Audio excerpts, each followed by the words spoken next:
السلام علیکم ورحمۃ اللہ وبرکاتہ۔ میرے سامنے جو آپ دیکھ رہے ہیں یہ حضرت سلیم چشتی رحمۃ اللہ علیہ کا مزار ہے، اور دیکھیں آپ کتنے سارے لوگ ہیں جو مزار پہ جا رہے ہیں۔ مزارات پہ جانا کوئی بری بات نہیں ہے، ہمارے بزرگوں کے مزارات ہوتے ہیں، بزرگوں کے مزارات پر جانا چاہیے۔ ہمارے بزرگوں کی ہی دین ہے، ان کی قربانیوں کا نتیجہ ہے کہ یہ دین اسلام ہم تک پہنچا اور آج ہم لوگ ہدایت پر ہیں۔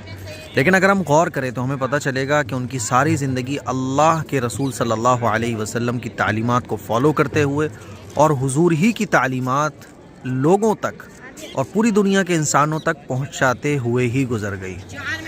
ان کے جانے کے بعد ہمیں یہ چاہیے تھا کہ ہم ان کی خواہش کو پہچانتے اور حضور کے طریقوں کو فالو کرتے اور حضور کے بتائے ہوئے طریقے لوگوں تک، پوری دنیا تک پہنچاتے۔ لیکن آج کل ہو کیا رہا ہے یہ دیکھیں آپ، لوگ جا رہے ہوتے ہیں، کوئی منت مانگتا ہے، کوئی اولاد مانگتا ہے، کوئی کچھ مانگتا ہے۔ تو ہمیں مزارات پر جا کر کیا کرنا چاہیے وہ میں آپ کو بتاتا ہوں آج۔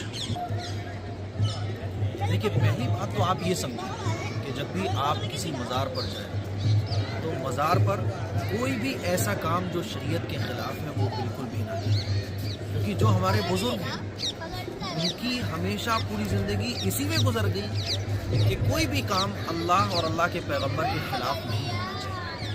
ڈھول، تماشے، ناچ، گانا، یہ سب کے سب جتنے بھی کام ہیں یہ اسلام کے خلاف ہیں۔ ہمیں اور آپ کو کیا کرنا چاہیے؟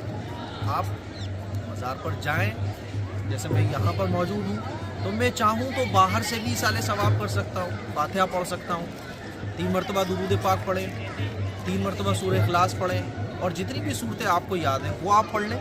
لیکن سب سے بہترین طریقہ یہی ہے کہ 3 بار درود پاک پڑھیں اور 3 بار سورہ اخلاص پڑھیں، اور پھر 3 بار درود پاک پڑھیں، اور دلی دل میں آپ اللہ سے کہیں یا ہاتھ اٹھا کے بھی کہہ سکتے ہیں کہ اللہ، یہ جو کچھ میں نے پڑھا ہے اس کا ثواب ان بزرگوں پر پہنچ جائے۔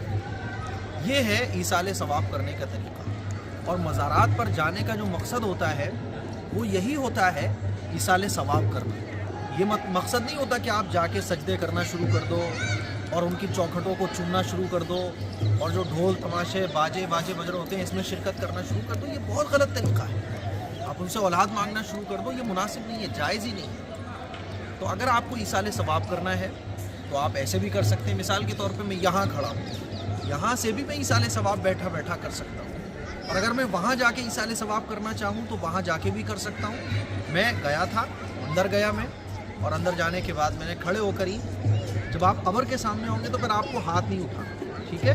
جب آپ مسجد میں ہو، جیسے کہ یہ جامع مسجد ہے، تو یہاں آپ ہاتھ اٹھا سکتے ہیں۔ تو میں اندر گیا، اور اندر جانے کے بعد میں نے 3 مرتبہ درود پاک پڑھا، 3 بار سورہ اخلاص پڑھا، پھر 3 بار درود پاک پڑھا، اور اللہ سے کہا کہ اللہ، جو کچھ میں نے پڑھا ہے اس کا ثواب ان بزرگوں کو پہنچ جائے۔ میرے عزیز بھائیوں، کفر اور شرک کے اڈے مت بننے دو ہم اپنے بزرگوں کے مزارات میں۔ اپنے بزرگوں کے مزارات کو مقدس اور پاکیزہ رہنے دو، گناہوں کا اڈا مت بناؤ۔ یہ صحیح طریقہ ہے ایصال ثواب کرنے کا جو میں نے آپ کو۔ اس کلپ کو شیئر کریں۔ السلام علیکم۔